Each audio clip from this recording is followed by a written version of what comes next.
আসসালামু আলাইকুম। আশা করি সবাই ভালো আছেন। আমি ভালো আছি আলহামদুলিল্লাহ। আজকে আমি একটা পিঠা বানাবো, গাজরের হালুয়া। সামান্য একটু লবণ দিয়ে দিচ্ছি। আমি চাউলের গুঁড়িটা দিয়ে দিব, এভাবে মিশিয়ে সামান্য একটু লবণ দিয়ে দিব।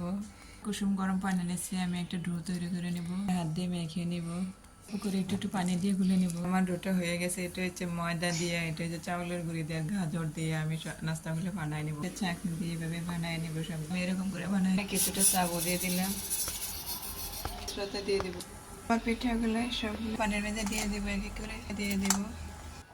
বাটি চিনি দিয়ে দিব, কিছুটা পাউডার দুধ নিয়ে নিছি, একটা নারকেল কুড়ান দিয়ে দিব, একটু দুধ দিয়ে দিলাম, লবণ দিয়ে দিব, কিশমিশ দিয়ে দিব।